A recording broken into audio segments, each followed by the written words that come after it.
Dynasty Warriors is a series that has been around for years, and it seems like a new entry or spin-off comes out every year. It is a series that some view as being very repetitive, while others find them to be very entertaining and enjoyable to play. Those are the passionate fans of the series. They know the ins and outs, how the game has changed from each installment, and can see where there's an advancement or a step back. I'm a newcomer to this series. I've played a few before, but not as extensively as I've played this new one. Since this is a review for Warriors Orochi 4, I wanted to make it clear that this is coming from a newcomer's perspective and not from a series veteran. I wanted to use this as an opportunity for fans of the series to let me know what they love about it and how this new installment stacks up compared to the previous ones. For newcomers like myself, I think you'll find this useful, as if you decide to try this game, you'll be in the same position I was. With all of that out of the way, ladies and gentlemen, I present to you my review for Warriors Orochi 4.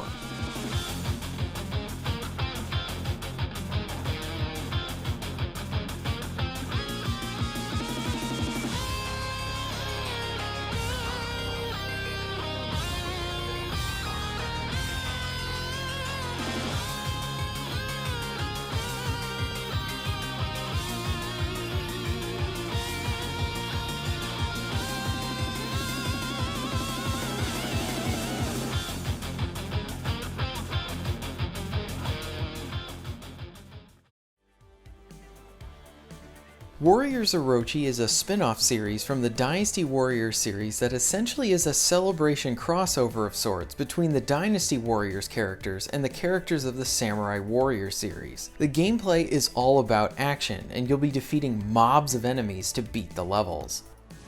幾番の兵力にも値する圧倒的な力。策の幅も広がるだろう。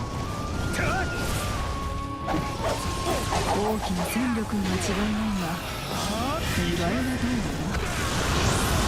種類によって姿形の違うようだな。火炎を吐く翼の怪物。怪力です。 It is pretty impressive with the high number count of enemies that you'll see on screen. Visually, it does do a great job of making you feel like you're in these epic conflicts with loads of soldiers doing battle. Since the enemy count is so high, something really has to give in the environment, and really what happens here is that you're not going to get highly detailed environments, but rather big open spaces to fight a lot of enemies. This doesn't mean that they do not provide their own variety, because they do, even though many of the missions will repeat many of the same stages. While in the missions, you're tasked with taking down many of the named characters along with protecting your own fellow soldiers. You have access to 2 attack buttons that you can string combos together with. Depending on the character you use, you can string together some really fun and flashy moves that will cause many of the enemies to go flying away.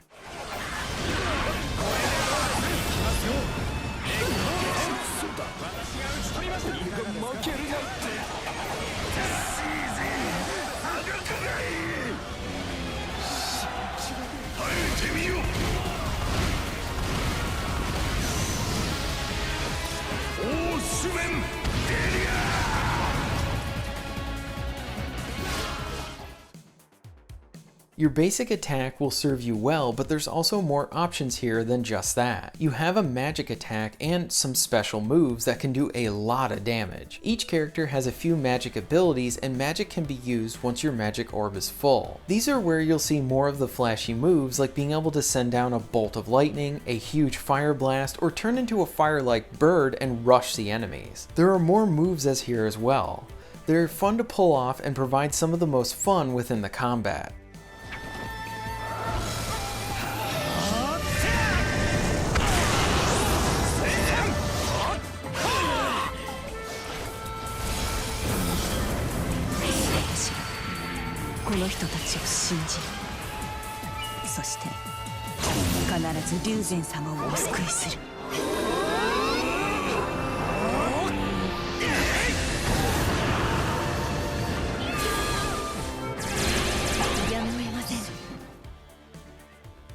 You have a special attack bar that can be used in conjunction with your magic attacks to do some devastating damage to the opposition. In many cases, you'll find yourself using this move and it will take out many of the named characters in just one hit. And this is where the satisfaction I think comes into play with this series. Like I said before, I'm a newcomer and haven't played many of the entries before, but part of why I think many people really enjoy these games are the sense of empowerment. Now that feeling isn't anything new to gamers, as many games provide that sense of empowerment through their gameplay, but here there's something special of being able to stare down a legion of foes and then defeat all of them. This satisfaction is unique to these types of games. What adds to this is that you can decide to rush right in on horseback.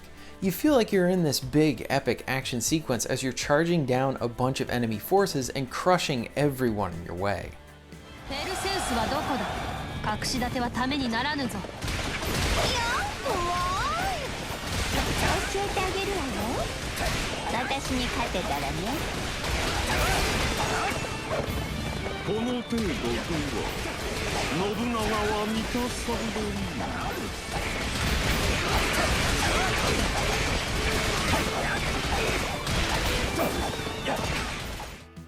The action and battles are fun, and I really like that you can select up to 3 characters to take into battle at one time. You can switch between them on the fly, and when you do this mid-attack, they come in swinging. It is like having your own personal tag team squad to assist you in fights. Characters come equipped with different weapons, so this allows you to stick with an old favorite and then experiment with other new characters. You'll have characters that use dual weapons, large weapons, bows, or you even have this one guy who has a cool staff that can also act as a gun. There are too many characters to choose from, and you'll continually earn more as you progress. And I don't mean this as a bad thing, as I like that there's an overwhelming amount of characters, and that you'll probably find a few that you really like, and if you want to level up all of them, you're going to be playing this game for a long time. When you're not in combat, you'll be in the menus, fiddling around with all the different options in your base. Here you can level up your characters and spend skill points in their skill tree. This is where you can give your characters more attack power, health, and defense. You can also manage your weapons here. You can purchase sockets for your weapons and then put different buffs into them, like earning health upon each time hitting an enemy,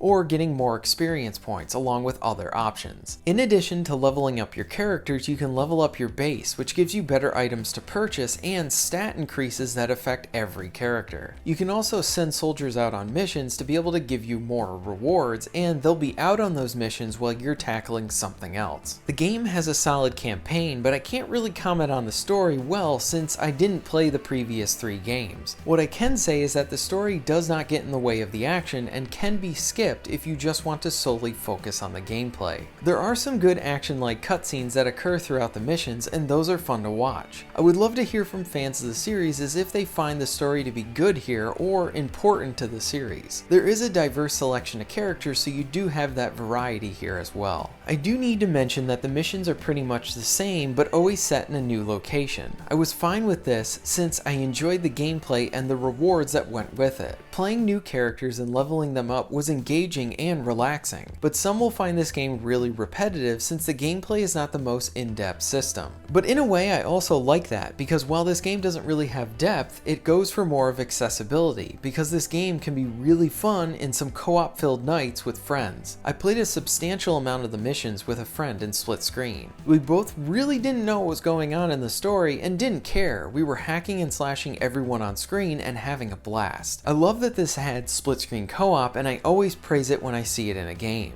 Many games this generation have moved away from having this option by only offering online co-op. And while I do enjoy online co-op, I will always have a soft spot for split screen play. There's something great about ordering a pizza and playing split screen with a friend, and this game provided me with that fun nostalgia and gameplay. There are a few negatives that I would like to mention. The performance was mostly solid, with a few moments of stuttering happening during the split screen play, and at one time I needed to restart a mission because my soldiers wouldn't go to the correct point on the map. These were minor in the whole grand scheme of things, and like I said before, this game can be really repetitive and it will feel that way to some, and to others they're just going to enjoy the whole experience.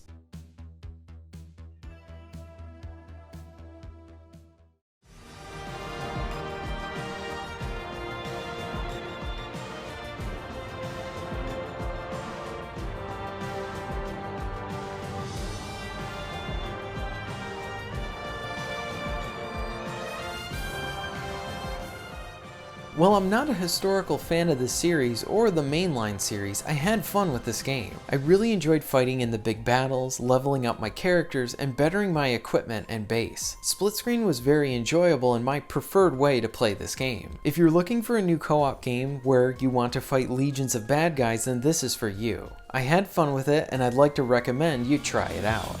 Thanks for watching.